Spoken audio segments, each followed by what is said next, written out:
We're in a series all weekend thinking about this phrase, everyone believes, okay?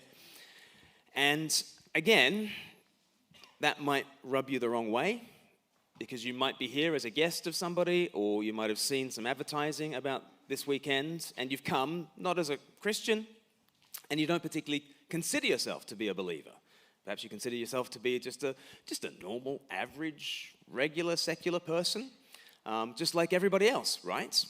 But the whole point of this weekend is to say whether you've ever set foot inside a church or not, whether you've ever clapped eyes on a Bible or not, you're a believer. And you believe in all sorts of things that can't be proven scientifically, they can't be demonstrated logically, they are not the result of a peer-reviewed scientific experiment, okay? The way that you live your life is by certain gut instincts and moral intuitions, and just a feeling that, for instance, all human beings are equal. Wouldn't you say? All human beings. No matter what class you were born into, no matter what race or religion or gender or sexuality or how much money you've got in the bank, how strong you are, how fast you are, it doesn't matter. Everyone's equal, right? You believe that. I believe that. Everybody believes that. If you don't believe that, you get cancelled instantly. You're a non-person to not believe it. We all believe in things like equality. But you can't prove equality. In fact, the moment you try to prove the equality of two different human beings, what you will notice about those two different human beings is all the ways that they are different. One is faster than the other. One is stronger than the other. One is wealthier than the other. One is more economically prosperous than the other, right? There are all sorts of differences between any two people.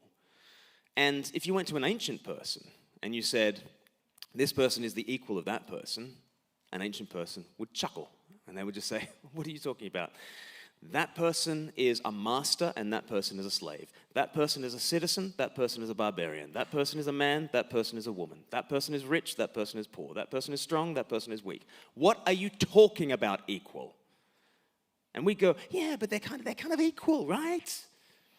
What argument would you reach for at that moment to prove that we should treat every single member of the human family equally? What a Plato might say, an ancient philosopher Plato, he would say that nature itself teaches you that some are born to rule and some are born to be ruled over. And if you forget everything you've ever learnt about Jesus and the Bible and a Christianized worldview, it's hard to argue with Plato. He's a very clever guy. They say that modern philosophy is just footnotes to Plato, right? And when he says, nature itself teaches you that some are born to rule and some are born to be ruled over, you know what he's endorsing there. He's endorsing slavery. Well, in fact, he's not really endorsing slavery because no one is attacking the institution in 400 BC, right? He's not endorsing it. He's assuming it. And he's telling you that nature itself teaches you that some are born to be masters and some are born to be slaves. And his argument is just, look at people. Some people just can't get their act together. They just don't have that aptitude. They're not capable people. They're not able to run their own affairs. And wouldn't it be good if all the capable people were put in charge of the people who weren't so capable, right? And they could just organize the lives of those people who they bless them. They can't really get their act together. So wouldn't it be good if the people who can't rule themselves get ruled by those who are good at ruling? Wouldn't that be great? That's what Plato taught. That's what Aristotle thought. That's what every ancient person thought. And we go, yikes, no, how dare they? We're all equal. Who gave us that idea? And the argument of the book is basically, through the Jesus revolution, in other words, through Christianity, that there are many such values that have been injected into the bloodstream of not only the West, but all over the world, in which equality, compassion, consent, enlightenment, science, freedom, and progress have become commonplace ideas that you don't have to argue for. And you realize that you don't have to argue for equality because the moment you try to argue for it, you realize how bad you are at it. You're really bad at arguing for equality, aren't you? I am. Because it's the sort of thing that you have to assume rather than argue for, right? You assume the moral equality of all peoples.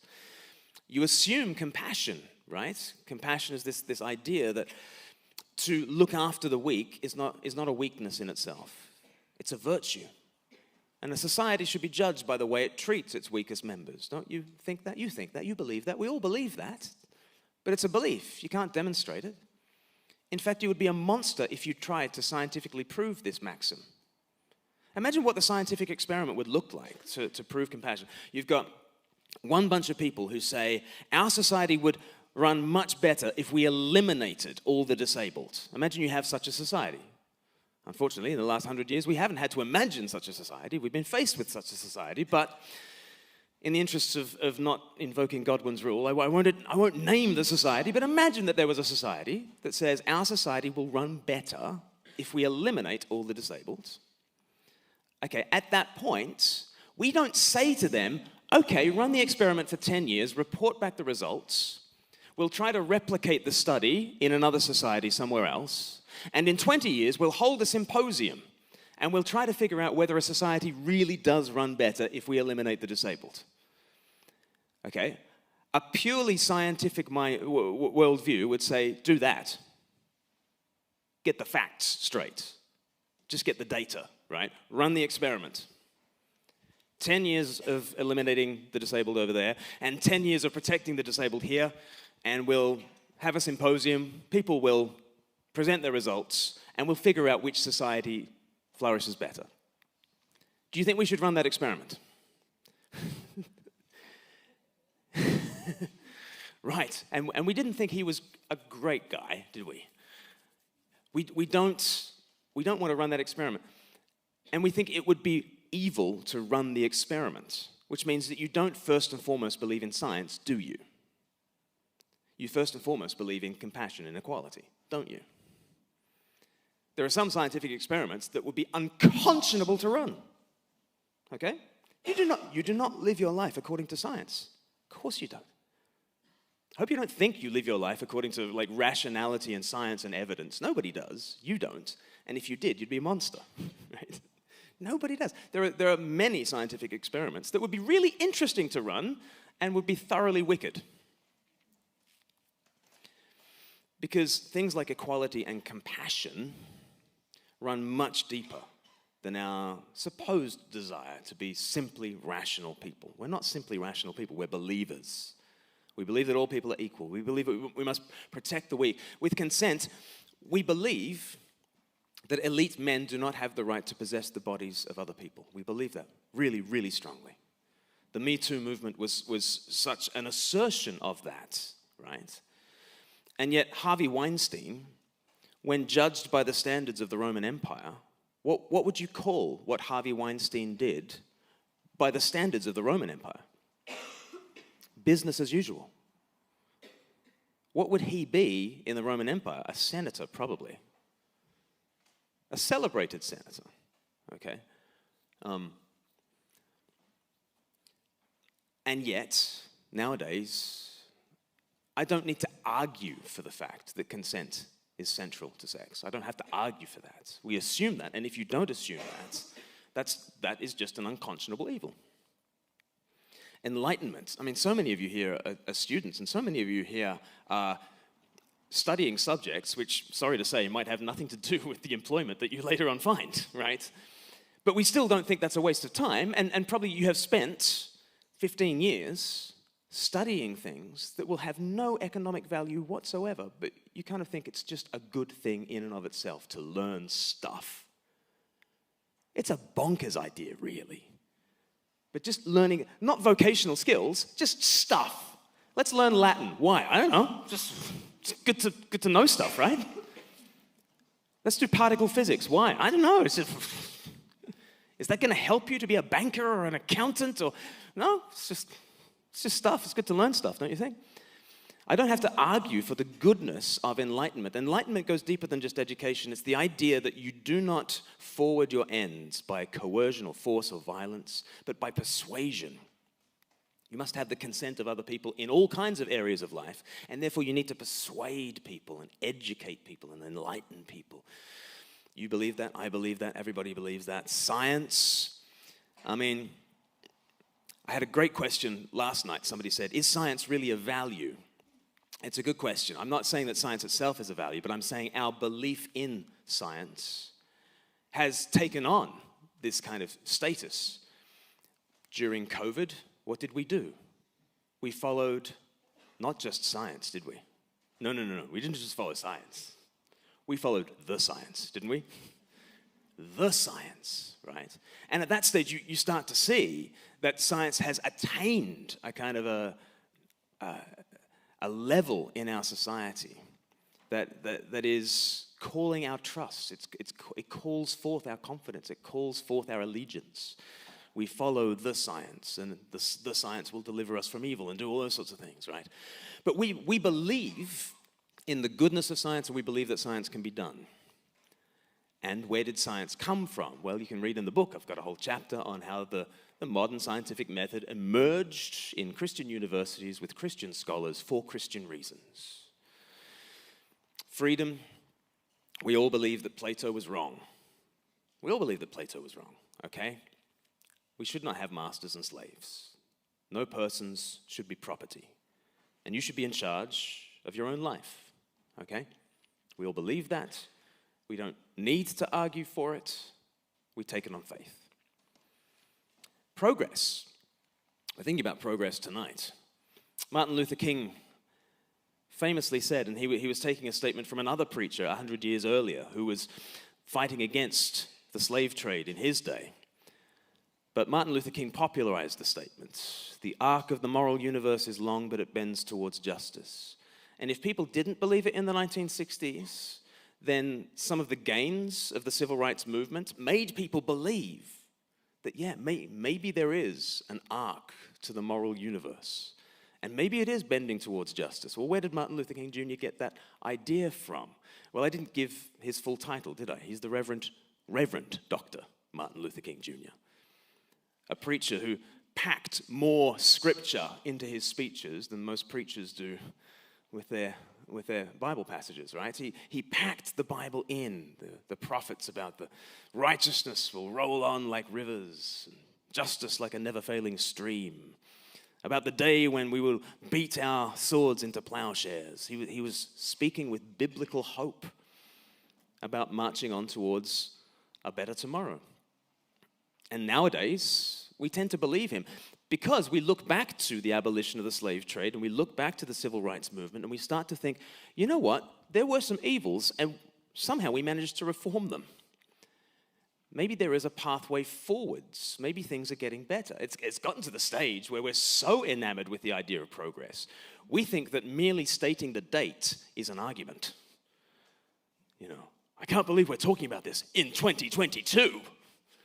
As though the fact that it's 2022 has any moral bearing on things, but we all believe it, right? We all believe, I can't believe it's 2022 and some terrible thing, right?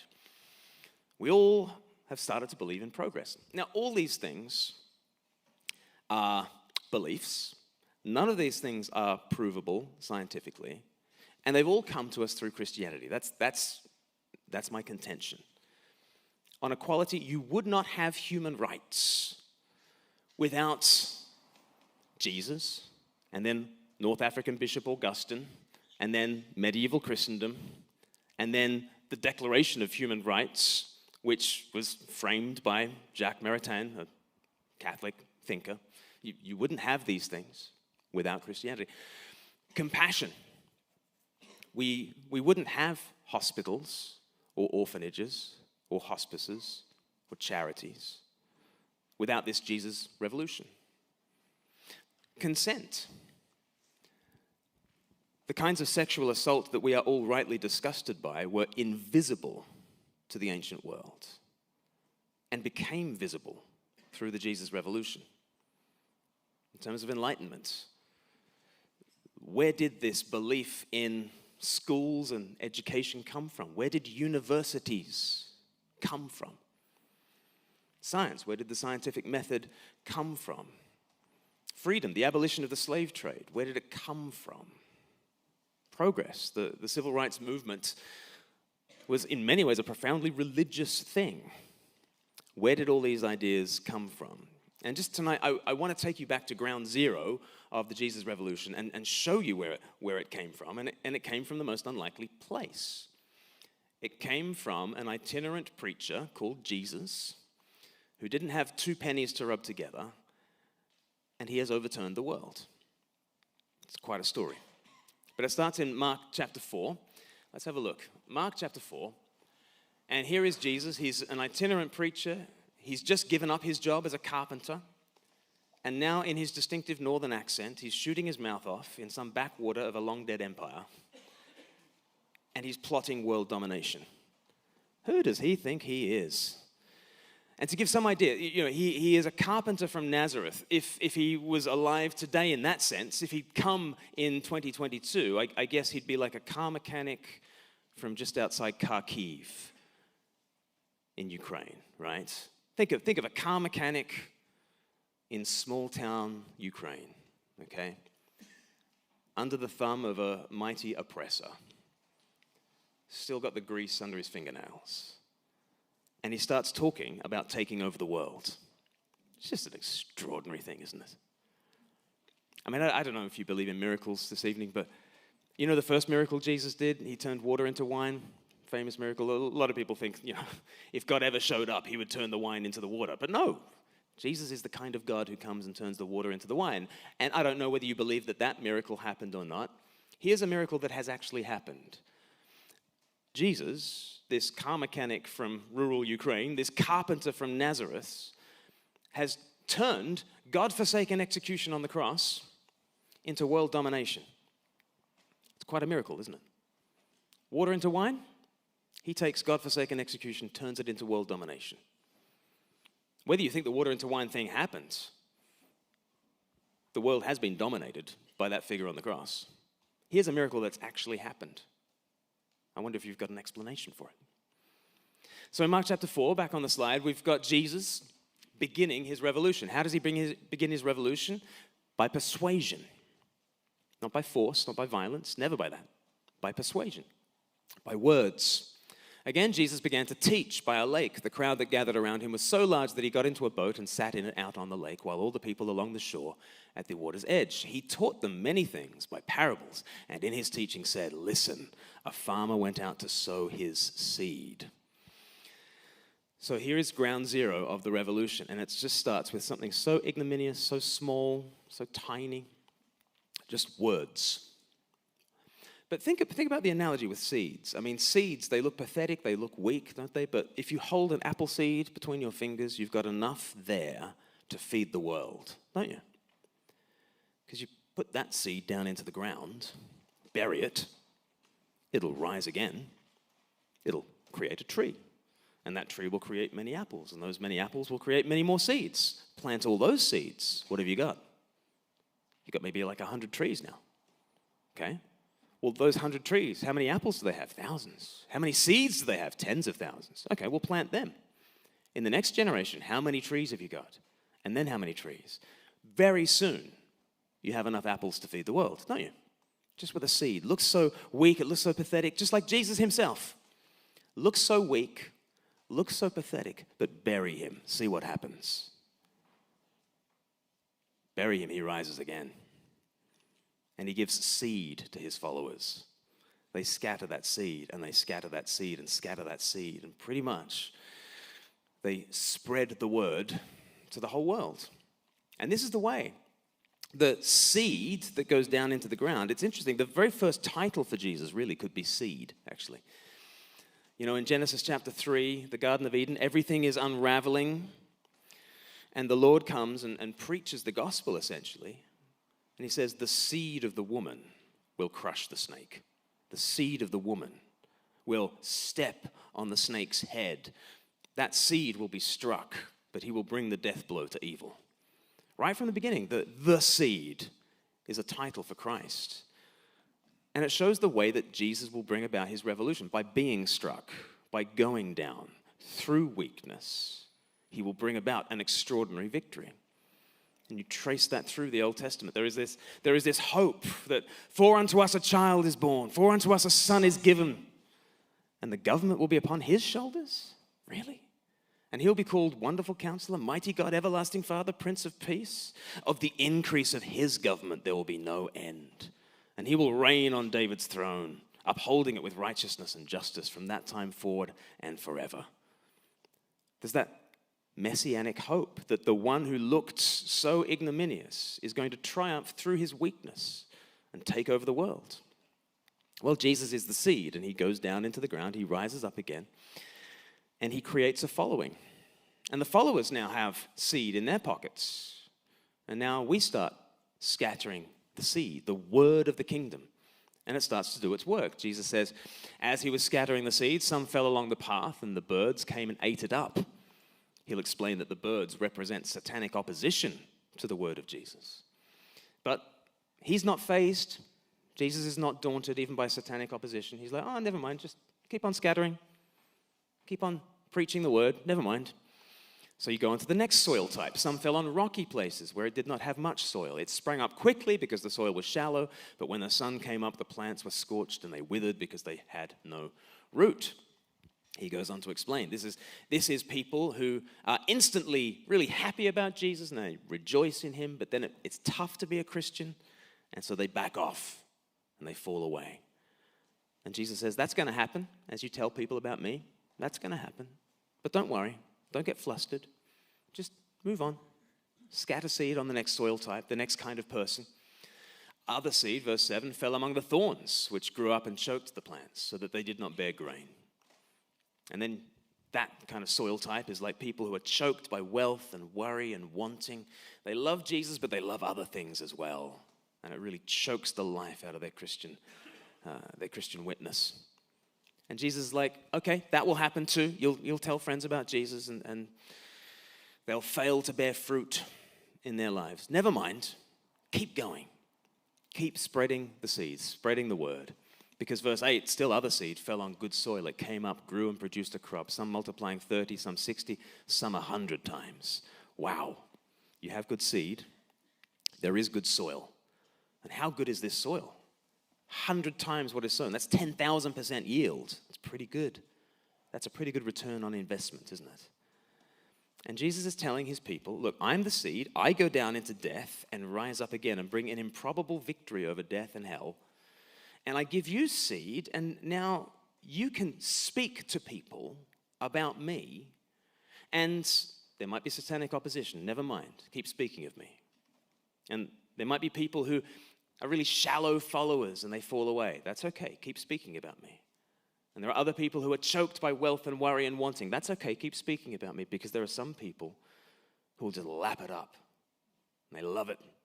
And they become fruitful Christians. And then they've got seed in their hands and they start scattering it and they start scattering it and they start scattering it. And here we are in the year 2022. Or to give it its more correct title, the year of our Lord, 2022. 2022 years since what? 2022 years since him.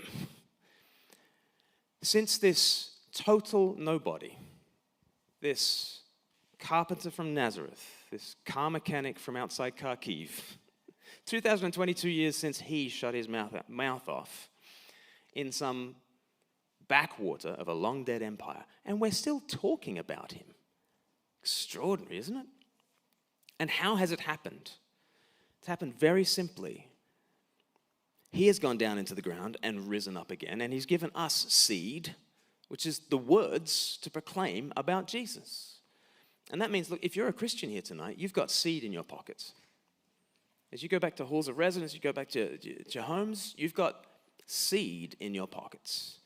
You can just make little words of witness about Jesus. You can say things like, that's what I love about Jesus, ... You can complete that sentence. And that's like throwing out a seed. Maybe it'll land on good soil. Maybe it'll land on thorny soil. I don't know. But you can just throw that out there. That's what I love about Jesus. You can finish that sentence however you like. That's like seed. It might sound weak and pathetic. Well, seed looks weak and pathetic, but my goodness, it's powerful. Or you can say, that's what I love about my church, ... You finish that sentence, you're doing brilliant evangelism. Brilliant evangelism. That's what I love about my church. You're testifying to the body of Christ. Wonderful. Or you can say to people, I couldn't have gotten through X without Jesus. That's a powerful thing to talk about. I couldn't have gotten through lockdown without Jesus. I couldn't have gotten through the redundancy without Jesus. I couldn't have gotten through those operations without Jesus. What is it for you? I couldn't have gotten through X without Jesus. You say that in a conversation, it feels vulnerable. It feels weak. You might think to yourself, what good is this? Well, if you didn't know any better about seed, you'd think the same, wouldn't you? What good is this? Looks like a Tic Tac. I'm just meant to throw this on the ground? Really? Yeah, really. Scatter. Okay? Don't batter down doors. Scatter seed, scatter seed, scatter seed. And you know what? For the last 2,000 years, Christians have been doing this. And the message of Jesus has taken over the world in an extraordinary way. On the next slide, at the end of Mark's gospel, Jesus reflects on how the kingdom grows. He also said, this is what the kingdom of God is like. A man scatters seed on the ground night and day, whether he sleeps or gets up. The seed sprouts and grows, though he does not know how. All by itself, the soil produces grain. First the stalk, then the head, then the full kernel in the head. As soon as the grape is ripe, the grain is ripe, he puts the sickle to it because the harvest has come. Next slide.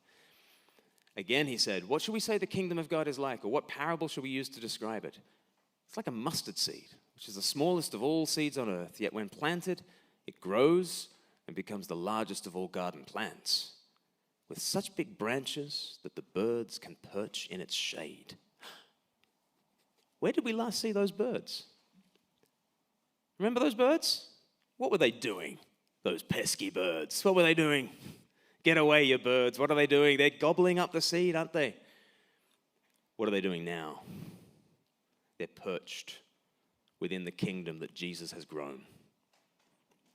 They that had opposed the kingdom now are enfolded within the kingdom and depending upon it. Isn't that fascinating? And it's true today. You can very rightly bring critique against the church. You can very rightly look at the church and say, I see inequality where there should be equality. I see cruelty where there should be compassion. I see coercion where there should be consent. I see unenlightened people rather than enlightened people. I see anti-science people rather than science people. I see restrictive people rather than free people. I see regressive people rather than progressive people. There are times when you can point to the church and you can absolutely rightly say, there is inequality and cruelty and coercion.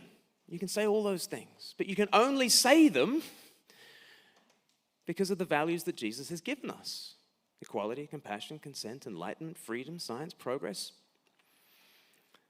And to say, I reject Jesus because of that inequality and compassion, it is genuinely like soaring off the limb of the branch that you're actually perched upon. The birds in the tree, even as they oppose the word of the kingdom, they are depending on the kingdom that Jesus has grown. Now, I don't know what questions you got about this, but I'm just going to finish with a challenge, and then you can talk to your neighbors and drum up the thorny questions that you can send my way. And I guess my challenge is this: how do you account for this? How do you account for a carpenter turned itinerant preacher turning the world upside down?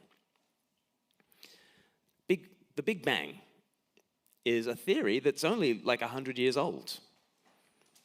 And you know how physicists started to infer the Big Bang.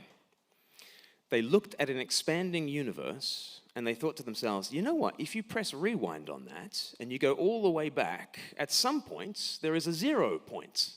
At some point there is a singularity. There must have been a bang because I see the expanding universe. That's what they did. They saw an expanding universe and they inferred a bang. You can do that with the Jesus revolution, okay?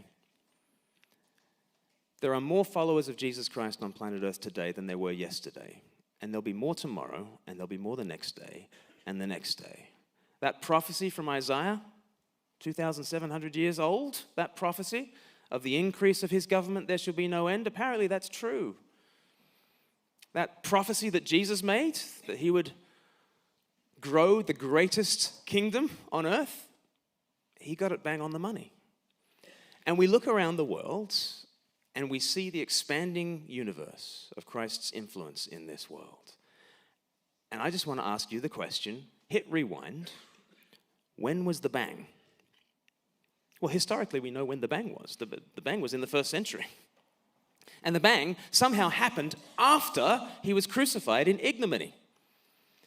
As he chokes to death on that cross, his last words are, "It's finished." You could translate that as, "I did it." Like, what? Is he a loser or a winner? Is he merely a victim or is he the victor? Because from that weekend, there has been the most extraordinary bang and the most extraordinary expansion of the Jesus revolution. What is your interpretation? What is your explanation for the growth of the Jesus movement? I put it to you that it is absurd to think that this merely naturally happened. What naturally happens to people who are crucified is that they are forgotten and we move on. What has supernaturally happened is that this Jesus got up out of the tomb and has spread his kingdom just as he predicted.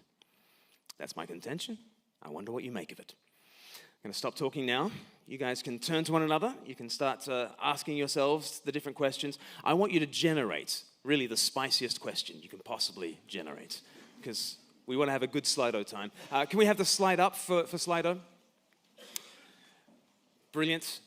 Oh, we've already got questions. Excellent. Awesome. Keep going.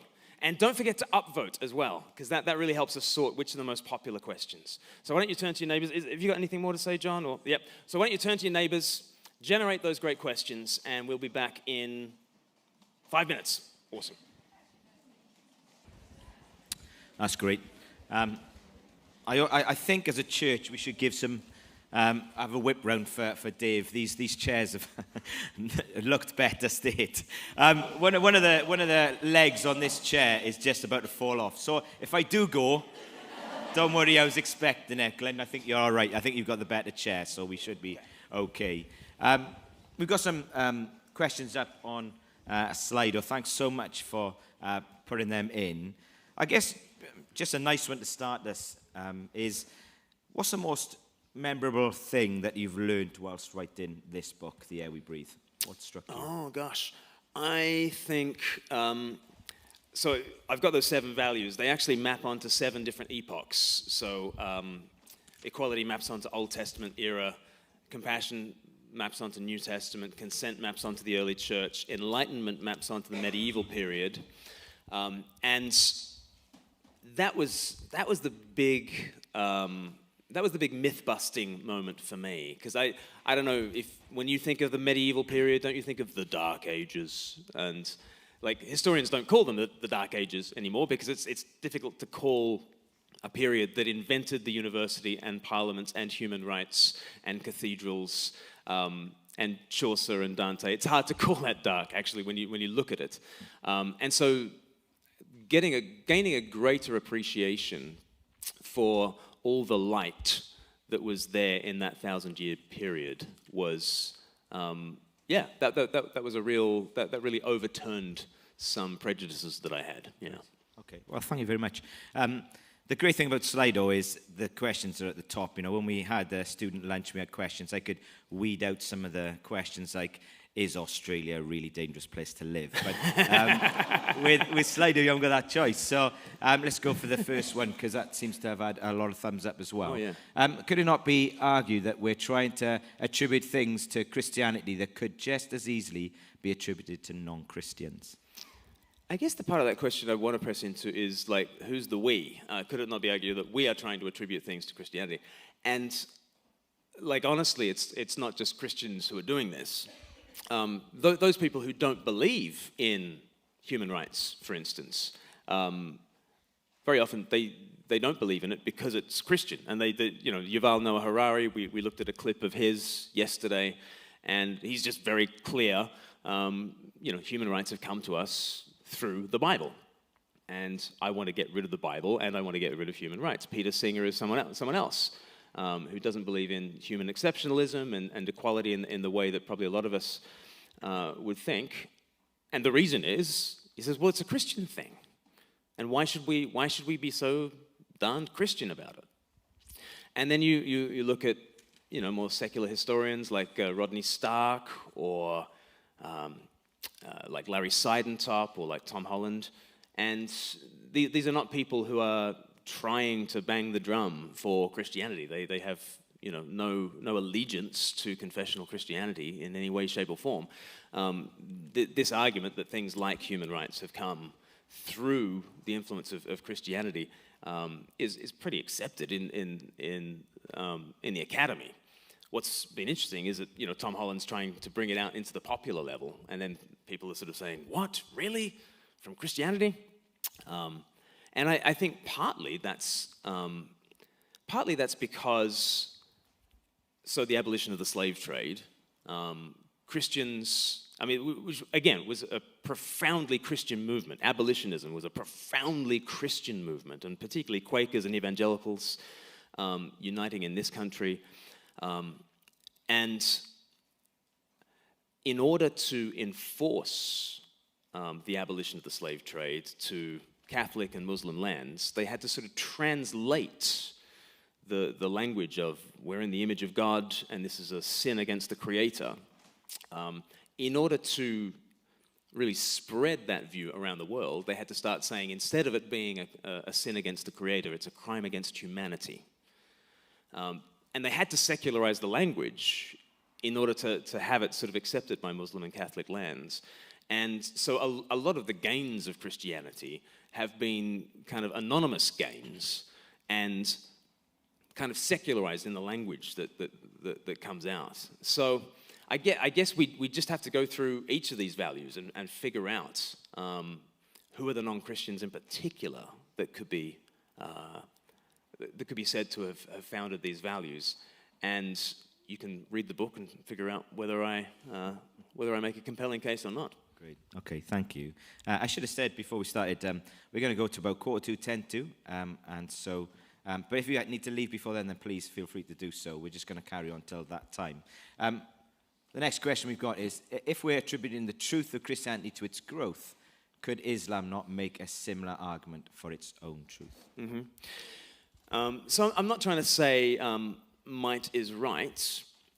I would say, the fact that there are 1.6 plus billion Muslims in the world probably should make all of us interested in what they think. It probably should make all of us curious into their value structure, because it is the second most influential value structure in the world. And probably that would do us all good if we actually looked into Islam and figured out its own value structure. The difference between the growth of Islam and the growth of Christianity is really remarkable when you think about it. I think Islam is the mirror image to Christianity in so many ways. It's the inverse of Christianity in so many ways. In that, to modern Westerners, Islam feels quite alien in terms of what it's saying, and yet you go back to 7th century Arabia, and it's exactly what you would expect. If you stir the pot of late antiquity, you kind of get a second Moses figure like Muhammad, and you get the need for a book, and it makes total sense in its original setting, and it feels alien to modern 21st century Westerners. The exact opposite is true with Christianity. Christianity is the air we breathe. Those values are second nature to us now. But go back to its inception, go back to 1st century Roman Empire, and if you stir that pot, you don't get a God on a cross at all. You go back to the 1st century, and people starting to say, oh, that one who is bleeding to death in ignominy, he is Lord. That's the last thing anyone would expect. And actually, the growth of Christianity is incredibly surprising given its origins. The growth of Islam is much less surprising given its origins. So I would just do some compare and contrast work there. Great, thank you. I guess, you're talking about how since the first century, the growth of Christianity, and if you'd sort of stirred the pot of the Roman thought at that time that you wouldn't get a God on a cross. I guess the question we've got up there about sort of the revolution not starting with God's revealed... Oops, sorry. Did this revolution not start with God's revealed in law, God's precepts and standards rather than 2,000 years ago? Can we not still learn a lot from God's law? Oh, 1,000%, 1,000%. So the illustration I use in the book is that in Old Testament Israel, there was like this reservoir of this very different kind of people with a very different view of God, a very different view of reality, but it was intentionally locked up within the people of Israel. In Jesus, that movement bursts the banks of ethnic Israel and floods the world. And that's really what happens in the progress from Old Testament to New Testament. It's this very distinctive vision for life that is locked up in ethnic Israel, bursts the banks of Israel, floods the world in the New Testament. Or I just heard a great illustration. J. Warner Wallace says, if you're going to go with the explosion kind of metaphor for Jesus, the Old Testament lit the fuse, right? Absolutely, all throughout the Old Testament, it's lit the fuse, and then bang, Jesus, and then the reverberations. Okay. I'm gonna skip the second one, but go to the third one, if that's okay. Did the values, so we're thinking about, you looked at compassion. We looked at compassion together this morning. So I guess it's someone who's either sort of picked that up again today or has been thinking about that over the day. Did the values like compassion not exist before Jesus in ancient times, as you mentioned, or did they exist in a different way? Everyone loves their children, I mentioned a saying from the Roman Empire that every day you should do something helpful for your friend and something harmful for your enemy. Every day you should do that. And it sounds like just very prosaic advice, the sort of thing that you would cross-stitch and sort of put on a wall hanging somewhere. Harm your enemy and help your friend. And to be honest, that is how we tick. That is how the human animal ticks, okay? We are tribal creatures.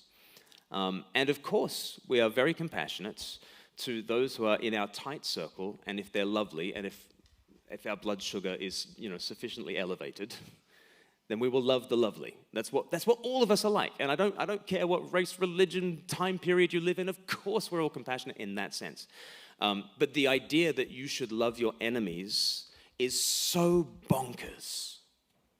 So bonkers.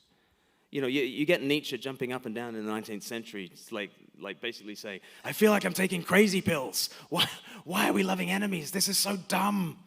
It's Christianity. Christianity has done this. It's made you mad. And then, he dies of madness. But like in a sense, he's not wrong about how different Christianity is and how we have just become acclimatized to this idea of loving every single member of the human family right to the very fringes, including the weakest and the least and the last and the lost and even your enemies we are to have compassion on. All bonkers, nuts.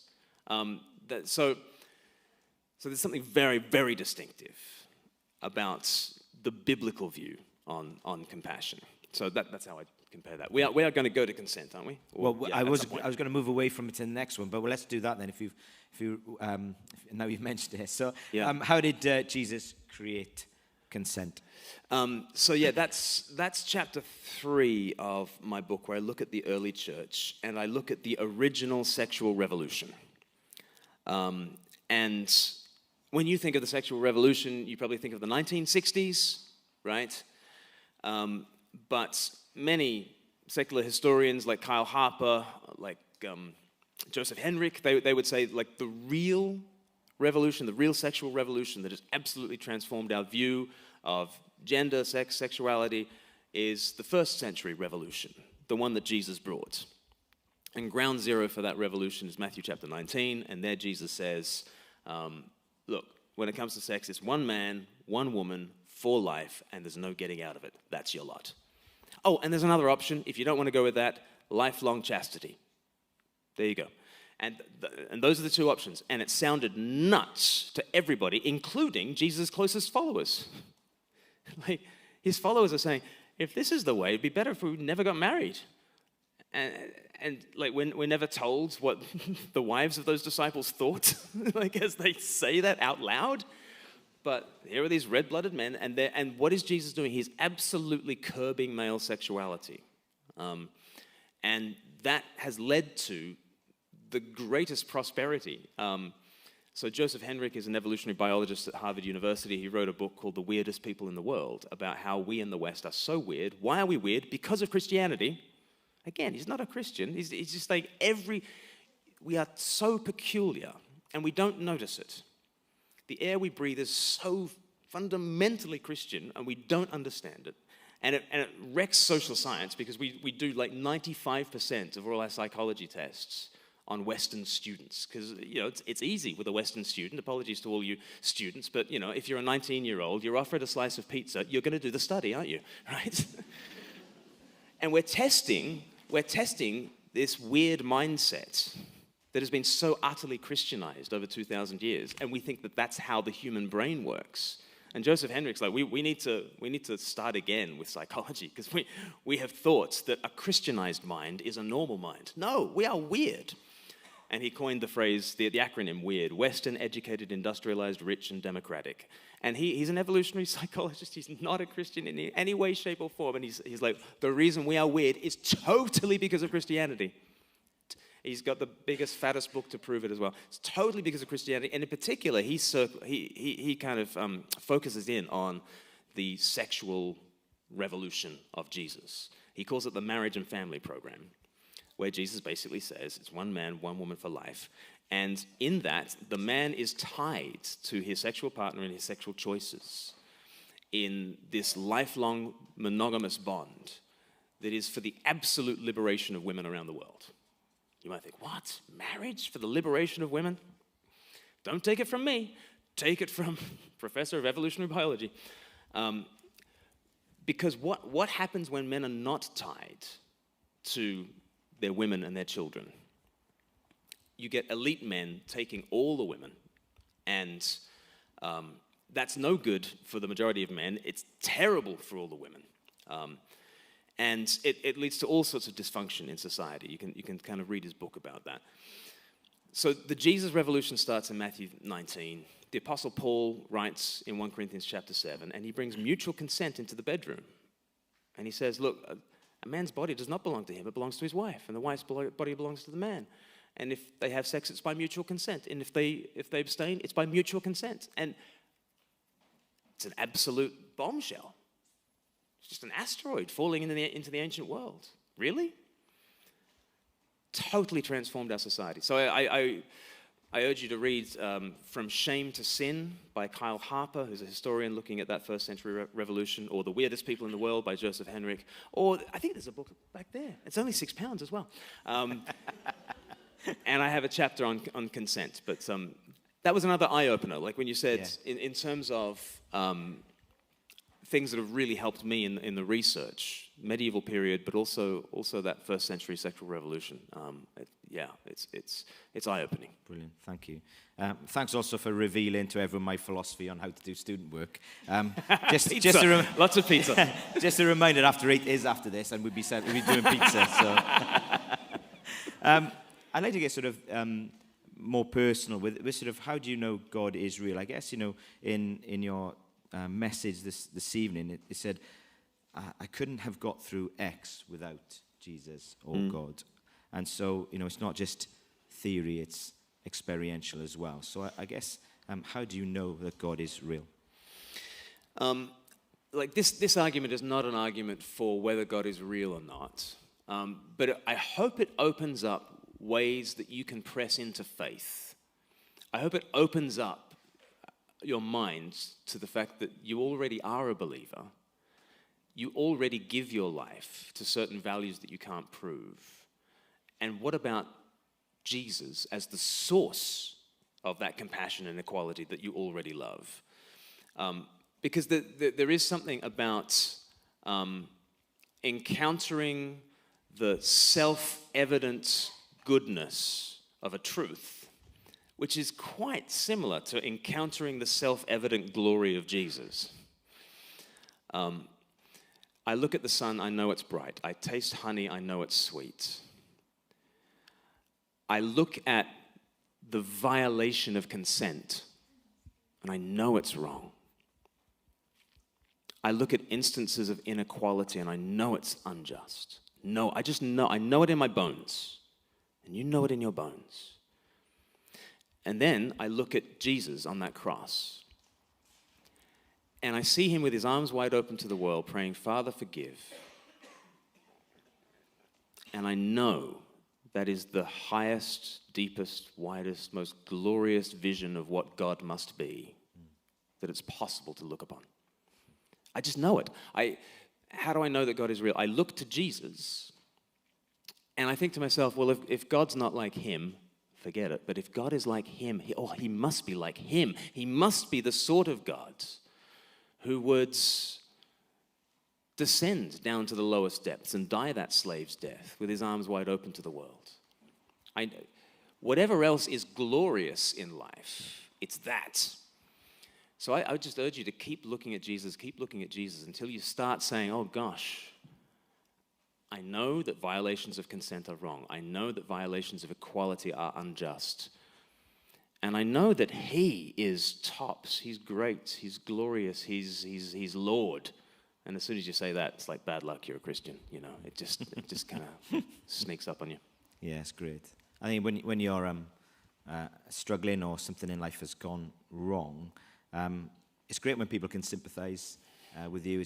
It's even better when people can empathize. But the fact that Jesus is coming to do something about that struggle or that sin, it's right. A wonderful message to look into further.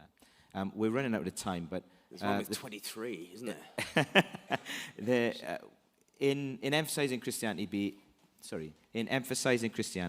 being responsible for good values, do we risk losing the message of sin and Christians being broken people in need of a savior? So, you need to read my book, because throughout I continually raise the points that, and here is this terrible example of inequality in the church.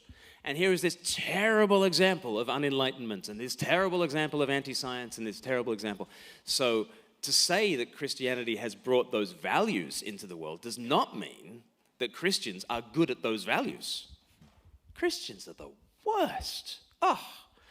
And that's what the Bible's message constantly is. The prophets would look at all the other nations and they say, yeah, that's not so good, that's not so good, that's not so good. But we're the worst.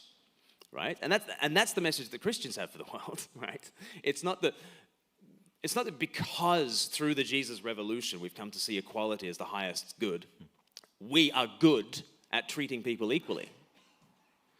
It actually means that we should be the first in the queue to say sorry when we don't treat people equally, because we of all people should know better. And the other thing to say is in bringing these values to our attention, it actually becomes really, really condemning. And what have we found as a society as we've walked away from confessional Christianity and going to church and actually believing in the King of the Kingdom? What we've done is we've gotten rid of the King of the Kingdom, we've clung on to the values of the kingdom. And now we are living in such a judgmental atmosphere, aren't we?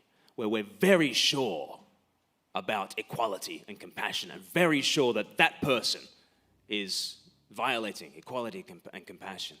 And it's an astonishing development, isn't it? Like, I think the prediction from the 20th century was that as people walked away from confessional Christianity, we would become less sure of our morality, less sure of our own righteousness. Has that been the case? That has not been the case. We are ever more sure of who the terrible people are, and they're all over there, right? And we have not become amoral. We've become incredibly moral and incredibly moralistic. Because if values are all you have, well, values cannot forgive you. Values can only judge you. You need a person to forgive you, right? And that's another reason why, okay, look at the values, step one. Step two, realize that you do not live up to those values at all. You violate them all the time. But step three, praise God That if you pull the thread at those values, on the far side, there's a person. And that is your salvation, because values cannot forgive you. Values can only condemn you. A person can forgive you, and here is Christ full of compassion for you. And so actually, through looking into these values, you can go through a whole kind of gospel narrative of here is the good life, we fail, Christ succeeds on our behalf and forgives us and sets us on our feet and sends us out into the world to live out his kind of life. So I'm not at all trying to diminish sin or the sins of Christians. I'm actually calling out the sins of Christians. But hallelujah, we've got a Savior who embodies those values, but he does more than embody them. He actually forgives us for when we fail them. That's what we really need. Great, okay. Thank you so much. We're going to time for two more. So the next one we've got is, so would you say the theories in social science about how societies work are leading us towards or away from Jesus? That's really interesting. There's a great book that's forthcoming by Chris Watkins, who is, among other things, a political philosopher, and he's about to come out with a book called Biblical Critical Theory, in which he's kind of dealing with some of these issues and showing how, because we are living in a world that has been shaped by the Jesus Revolution, then some will grasp hold of one particular truth and run with it, and some will grasp with another particular truth and run with it. And we've got our culture wars, and in our culture wars, we're basically hurling Bible verses at each other. We've just forgotten the references, right? And so what do we need to do in all our social sciences, I think, is just keep your wits about you, keep reading your Bible, and there will be truths out there in the social sciences that are wonderful, that are surprising and confronting and bringing you truth and reality that you hadn't considered before, and there'll be other things that you'll have to sift and weigh and think, no, that's kind of working against the grain of the Jesus Revolution. So again and again, as we work out the Jesus Revolution, there'll be things that sort of go with the grain of the biblical Jesus, and there'll be things that go against the grain of the biblical Jesus. So some of your studies could take you towards Jesus, and some of your studies could take you away. That's kind of the nature of living within a society shaped by this revolution. That's great, thanks. And that's what we're trying to do here, is just giving an opportunity for those of you who are not Christians but wanted to look more into what Christian faith is, or if you want to come to the Hope Explored course that we have in 2 weeks Sunday, to really think more about what is the values of Jesus linked to a Christian faith, and then ask some deeper questions in those ways. We really appreciate the fact that you've come along this evening. I'm just going to give the last voice, if this is okay, to the Christian in the room, because some people may have invited someone and then they couldn't come last minute. And in times like this, it's always, I wish you would come with me when I go and speak to my friends, so I can just point them to you. And so how do we actually help people begin to question the foundations of their belief and values in a sort of one-to-one context? I mean, it's really difficult in a one-to-one context. I've obviously done a lot of research for the book, but that doesn't mean I'm brilliant in a one-to-one conversation, bringing it around to this topic and navigating the various waters of it. There are some things that actually a book is the best thing to give to someone and say, go away, or a podcast or a short video. Yeah. There are some things that you won't get to the bottom of in just a short conversation. I think in a short conversation, what I'd urge you to do is do what I was saying about the seed. Just constantly be thinking, how can I talk about my church? That's what I love about my church. That's what I love about Jesus. I couldn't have gotten through X without Jesus. I don't think you have to have great philosophical arguments to be able to witness to your friends. Fascinatingly, the Jesus Revolution has kind of done its thing through something as weak and ignominious as just the seed, as just these weak little conversations that we have, dropping in a word about Jesus here and there, and he is the one who grows his kingdom. So don't worry about having incredibly deep conversations with people. Befriend them, love them, talk to them winsomely about Jesus, and that seed will find good soil. Great. Thank you so much. And thank you so much for all the help that you've given us over this weekend. We really appreciate it. And so should we show our appreciation to Glen?